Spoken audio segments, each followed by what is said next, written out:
Okay, so summertime is here and it's barbecue season. So what we're going to do in the Cowbridge kitchen today is I'm going to make some burgers.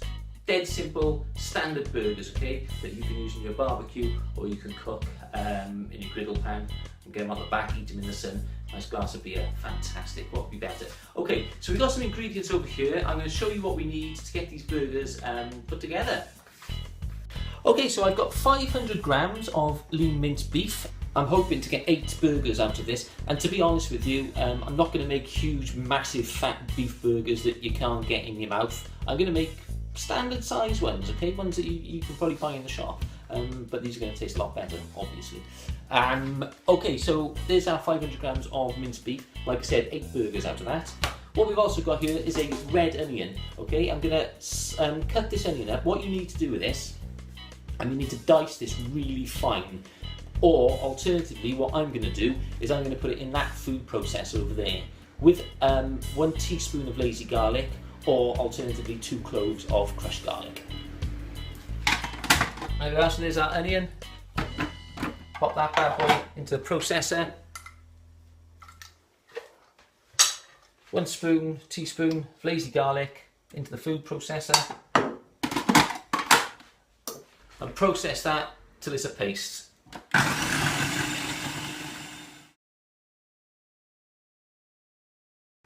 So there we are. What we want to do next is get our 500 grams of minced beef and get this into a mixing bowl.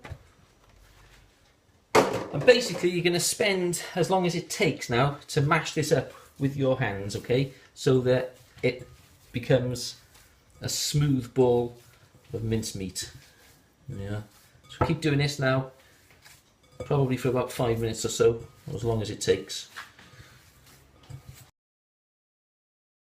There we are, so our beef has now been well mixed up, okay, into a bowl. So what we're going to do at this stage is we're going to add our onions that we blended earlier. I mean, if you've diced these up, you need to have diced them up nice and fine, but, you know, whatever you've done. So there we are, I've got those, okay. As you can see, you know, they're pretty fine. I couldn't have diced them up that fine, to be honest. So that's going to go straight into our minced beef mix. You can tip that in. There we go.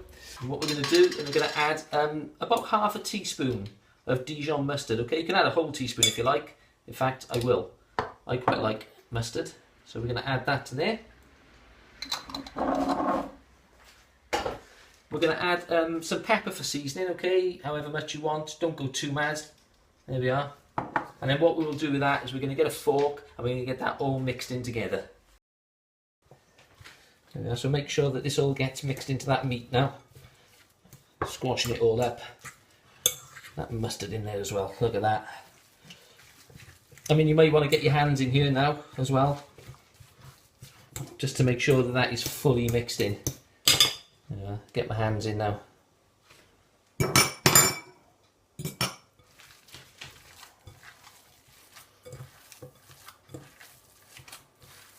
There we are. That's all pretty well mixed together now.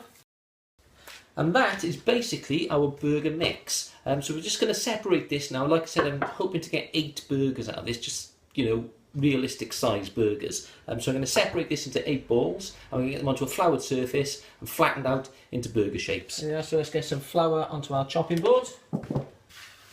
And we're just going to take chunks of this minced beef off now, working out to about 8. So we want 8 of it. There, there's 1, 2,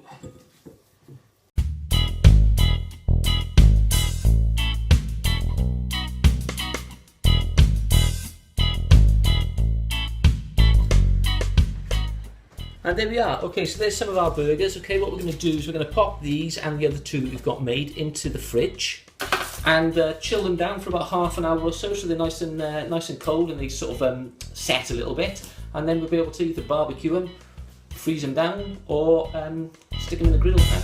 Can't wait to try these in the fridge.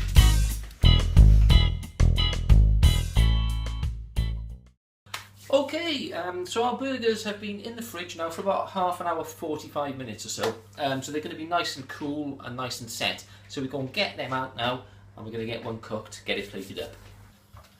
Okay, so we have our burgers here, and we're going to pop one of these now. What we've got is a griddle pan here, okay? You could just as well bung these out on the barbecue now. They're a lovely sunny day, barbecue burgers, these would be fantastic. I'm going to pop them in a griddle pan for the purpose of this video, okay? So we're going to do one, so we'll pop one off there, straight into the pan. There we are, so we're going to cook this for about 4 minutes either side, okay? Keep swashing it down, and this burger is going to be absolutely beautiful. Like I said, if you want to cook this on the barbecue, get the tray out on the barbecue and get them cooking out there. But this is already smelling great. And there we go. Okay, so our burger's been cooking here for about 3 or 4 minutes either side. Pretty much ready. We've got a plate set up over here with some nice chunky potato salad, some mustard coleslaw and a bit of cheese. Perfect. Let's get this on that bun.